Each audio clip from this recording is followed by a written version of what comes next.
Yang kami hormati adalah Bapak Ketua STT Setia, Bapak Dr. Moses Wibowo, dan yayasan yang mewakili yang juga hadir bersama-sama dengan kita, dan juga pengawas serta Bapak Ibu staf dosen dan pejabat struktural yang lain, dan juga tenaga tendik dan semua kita yang hadir pada sore hari ini di rapat kerja di hari yang terakhir ini. Ya, kami akan memaparkan program kemahasiswaan tahun 2024 karena ini sifatnya adalah banyak teknis praktis ya. Jadi banyak tanggapan nanti yang tentunya yang Bapak Ibu akan berikan masukan untuk kebaikan bersama daripada mahasiswa yang tentunya ada di bidang kami.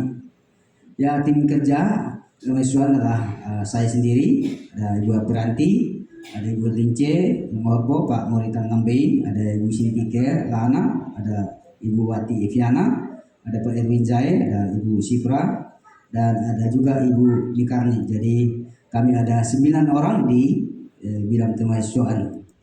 Ya, apa itu program kemahasiswaan? Ya, program kerja kemahasiswaan bisa mencakup berbagai kegiatan dan tentu inisiatif yang dirancang untuk meningkatkan pengalaman dan kesejahteraan mahasiswa serta memberikan kontribusi positif terhadap lingkungan kampus. Itu yang menjadi program kita. Yang pertama adalah dari program kami itu pengembangan soft skills, itu atau pelatihan keterampilan kepemimpinan, karena mahasiswa ini ada calon pendeta dan juga calon guru, semua adalah yang orang-orang terdepan nanti atau sebagai pemimpin. Itu sebabnya kami memprogramkan untuk mempersiapkan mereka untuk menjadi siap menjadi seorang pemimpin di masa yang akan datang. Jadi di dalam hal praktis apa yang kami mendampingi mereka adalah pertama dari itu bagian penampilan. Yang hal praktis adalah berpakaian dan potongan rambut dan ada juga tata krama ya, tata krama yang lain yang di program kami di 2024 ini ada banyak hal yang perlu dibenahi di dalam hal ya, penampilan daripada mahasiswa itu dipersiapkan sebagai sosok pemimpin di masa yang akan datang, sehingga ada aturan-aturan ke depan yang kita nanti akan kesepakati bersama untuk berpakaian yang rapi, di mana di jam-jam kuliah atau jam-jam ibadah maka mahasiswa tidak diizinkan lagi untuk pakai celana jeans atau dia dapat acara-acara tertentu itu untuk memakai sepatu yang bukan sepatu agama begitu. Sepatu agama, sepatu apa namanya? Ya, pantofel ya. Jadi yang kedua adalah problem solving juga ini mengapa menjadi program kami ini juga penting, karena menyangkut akan keamanan dan ketertiban daripada mahasiswa ya. Seringkali itu tidak memberikan kesejahteraan yang baik di lingkungan kampus, oleh karena mahasiswa tidak mampu memberikan bagaimana mengambil satu keputusan atau kebijakan dan menghadapi setiap informasi atau masalah yang mereka hadapi. Sehingga ini menjadi program kami penting untuk pendampingan ini dari Bapak Ibu Asrama dengan reaktif ya, itu sangat reaktif untuk setiap informasi yang ada ya. Contoh seperti tadi ya, kita mau presentasi tapi Ibu Jublina sampaikan saya ada insiden sedikit mahasiswa, ini terpaksa saya naik ke asrama dan turunkan dia dan suruh dia lakukan apa yang dia rusak ya, dikerjakan diperbaikan apa yang dia rusak. Itu sebabnya tadi saya langsung naik ke asrama itu dan bisa ditangani dengan baik, sehingga waktu yang singkat kita bisa langsung berikan jalan keluar itu. Jadi hal-hal seperti itu ya, nanti kami akan tingkatkan di bidang kemahasiswaan untuk kami juga untuk mempunyai kemampuan di dalam memberikan jalan keluar. Jadi baik itu mahasiswa juga untuk bisa memberikan jalan keluar dengan baik dalam menghadapi setiap informasi dan masalah yang mereka hadapi. Yang ketiga adalah kemampuan adaptasi ini juga menyangkut berdampak kepada ya, keamanan dan kenyamanan secara umum, kesejahteraan, membuat mahasiswa menjadi sejahtera di lingkungan kampus kita. Itu bagaimana kami di dalam mahasiswa yang STT Jakarta itu adalah terdiri dari perkumpulan antar ya suku dengan bahasa yang berbeda, yang seringkali juga ini bisa menjadi salah satu indikator untuk memicu adanya permasalahan di asrama dan kampus.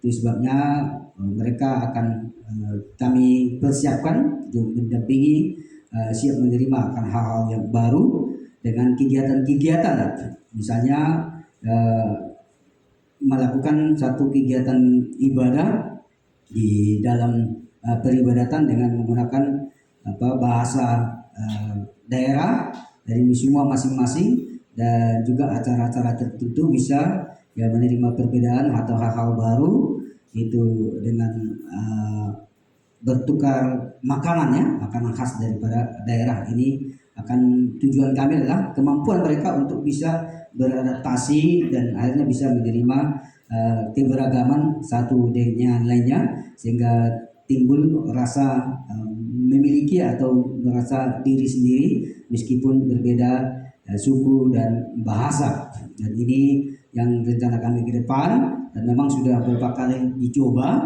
dalam setiap ibadah. Ada beberapa kali yang sudah dilakukan ibadah dengan bahasa daerah.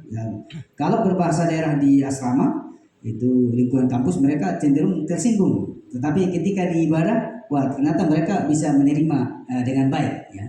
Jadi ya ini hal yang menurut kami baik dan coba kami akan jajaki dan masuk dalam program kami untuk melakukan hal tersebut supaya mahasiswa bisa beradaptasi dengan baik di menerima perbedaan, sehingga itu menciptakan kondusivitas dan kesejahteraan di lingkungan kampus kita.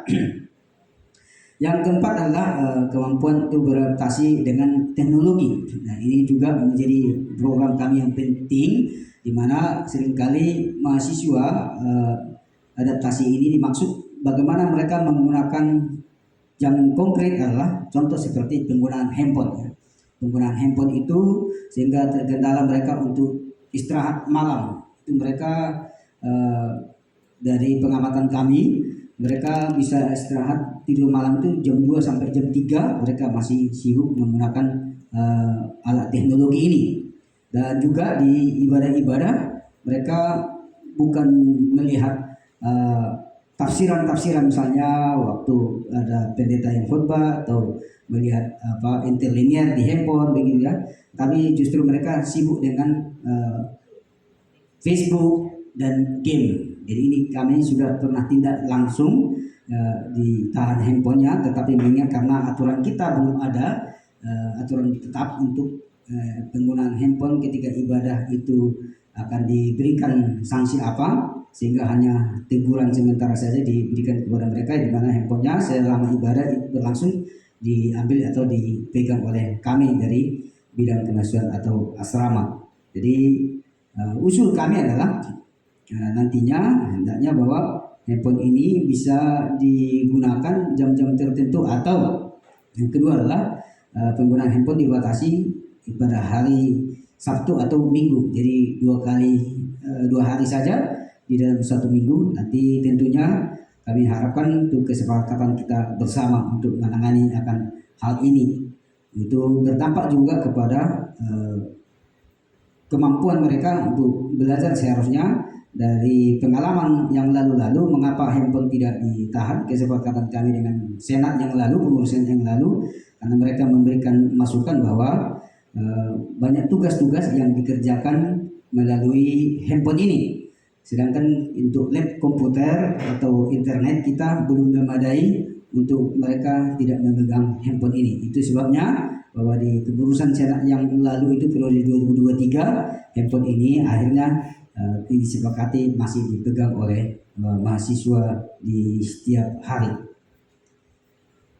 Yang berikut adalah empati, keterampilan interpersonal. Ya, tentunya ini nanti akan ditangani oleh bidang bimbingan konseling, karena supaya mereka timbul untuk bisa memahami, kemampuan memahami perasaan orang lain. Ya. Jadi mereka bisa membina hubungan yang baik dengan temannya, dan juga bisa manajemen konflik. Mereka mempunyai manajemen konflik untuk menangani, bersosialisasi, dan bisa memiliki rasa empati terhadap temannya. Jadi kami selama ini dengan bidang konseling itu jarang interaksi ya, sehingga ini masuk dalam program kami supaya kami nanti lebih banyak berinteraksi. Dan memang ini di sini ada kami usulkan juga juga sudah menjadi pembicaraan kami dengan Pak Ketua, di mana ada penambahan dan juga sudah informasi sepertinya sudah ada kesepakatan untuk ada tenaga profesional itu bidang konseling ya, yang memang profesional untuk menangani hal ini, dan kita harapkan ini menjadi pergumulan kita bisa mahasiswa memiliki rasa empati yang selama ini memang empati itu masih empati sifatnya kesukuan. Jadi kalau ya Batak yang temannya yang Batak yang bawa ke rumah sakit yang membantu, dan yang dari Kalimantan demikian seterusnya maupun yang lain ya, sehingga rasa empati untuk lintas ya suku itu masih belum terlihat signifikan untuk menciptakan suasana yang kondusif di lingkungan kampus kita. Ya, yang berikut adalah kami juga membantu untuk peningkatan ya, kualitas akademik ya, itu dengan cara melaksanakan monitoring itu studi terpimpin itu sudah berjalan di semester lalu, sehingga kita harapkan bahwa kualitas akademik mereka bisa berjalan atau meningkat karena dilaksanakan studi terpimpin, sebagaimana yang juga menjadi sesuatu bukan hal yang baru bagi mahasiswa setia.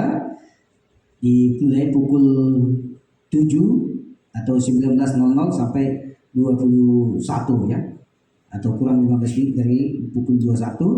Dan di situ mereka juga sebenarnya pengalaman kita, mereka biasa menggunakan perpustakaan di malam hari, tetapi karena belum ada kesepakatan kita dengan pihak perpustakaan supaya apakah perpustakaan itu akan bisa dibuka setiap malamnya ya, tentunya karena pihak perpustakaan kan itu di jam kantor biasanya jam 8 sampai jam 4.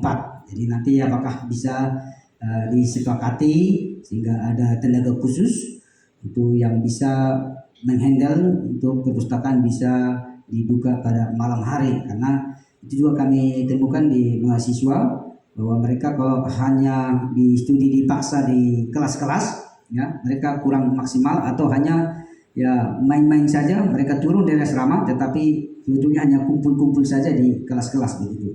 Dan beberapa pengalaman kami, mereka akhirnya meminta supaya malam juga bisa belajar mereka studi di perpustakaan. Yang kedua adalah untuk meningkatkan kualitas ini, kami juga berencana untuk mengadakan seminar atau diskusi panel ya paling tidak ya sekali sebulan, itu mungkin ada forum ya diskusi teologi yang nanti akan kami juga bentuk ke depan, di samping dari persekutuan prodi ya yang mereka juga sudah ada selama ini. Jadi ini juga menjadi ya, program kami supaya kami juga dari pihak kemahasiswaan dan asrama mampu mendorong meningkatkan kualitas akademik daripada mahasiswa. Yang kesembilan adalah kesejahteraan mahasiswa itu masih terkait dengan bidang konseling, yaitu memberikan pendampingan ya, psikologis, dukungan psikologis ya, untuk bisa mahasiswa dapat berinteraksi dengan baik ketika menghadapi ya masalah-masalah.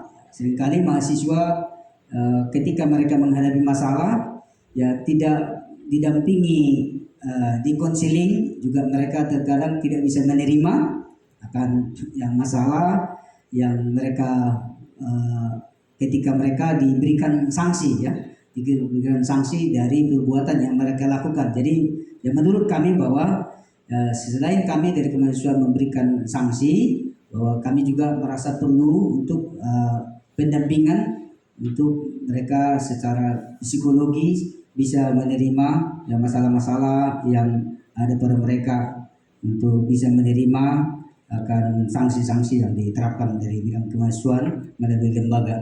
Yang ke-10 adalah ya ketertiban dan keamanan kampus. Ya, program keamanan kampus itu kami mengusulkan sebetulnya penambahan akan CCTV di asrama putra ya, khusus sebetulnya di asrama putra. Mengapa?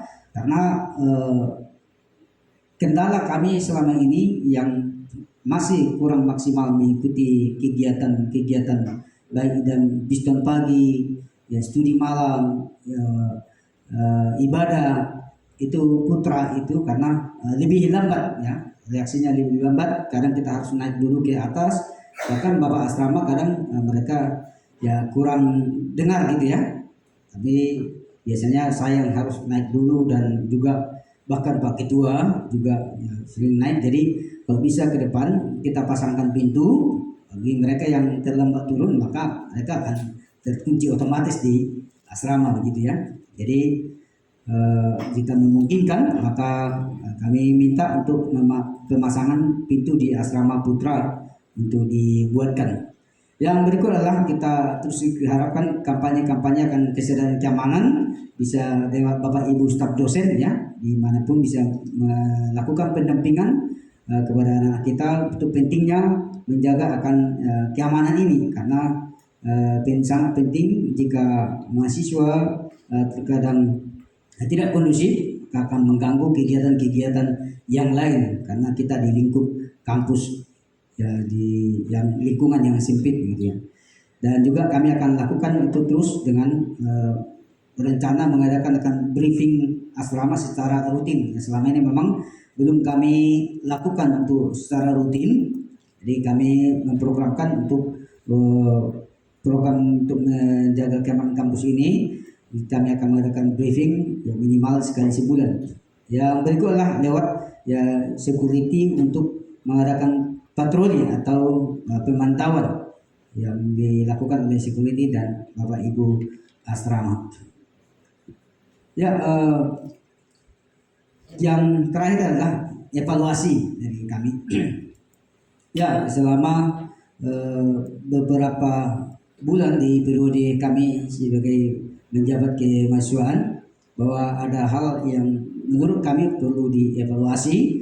Ya, pertama adalah misalnya tentang hal berkelahi yang sudah kami pernah tangani, di mana sanksi dari pemicu dan pelaku hukumannya sama, yaitu skorsing 1 tahun. Jadi hukumannya ya tidak berbeda antara pelaku dan korban. Ya, meskipun statusnya adalah pemicu. Yang kedua adalah merokok, yang ini yang paling menonjol yang kami tangani dan pendisiplinan adalah untuk semester 1 ya, usul kami adalah sebaiknya tidak langsung di skorsing. Ya, saya kira bahwa yang ketiga adalah struktur organisasi di kemahasiswaan yang menurut kami perlu dievaluasi adalah di mana senat mahasiswa itu sejajar dengan Bapak Ibu asrama ya, padahal mereka mahasiswa tapi mereka sejajar. Itu bukan garis putus-putus tapi garis sambung, artinya garis komando ya, titik komando itu sejajar begitu. Sehingga menurut kami ini untung mereka tidak terlalu paham ya, tidak terlalu paham itu, sehingga mereka karena merasa mahasiswa mereka di bawah. Tetapi ya, kalau melihat dari struktur organisasi itu bahwa kami selevel dengan mereka secara khusus untuk bidang konseling, untuk pelayanan dan asrama dan lain-lain. Sehingga menurut kamu struktur yang ada di bidang kemahasiswaan itu perlu dikaji ulang atau ditinjau kembali. Saya kira untuk itu kami penyampaian kami, program kami, dan kami berharap untuk mohon tanggapan masukan dari Bapak Ibu sekalian untuk melengkapi secara khusus bidang kemahasiswaan hal-hal yang akan kita lakukan untuk perbaikan ke depan. Sekian Pak Moderator, dan terima kasih untuk perhatian dari Bapak Ibu sekalian.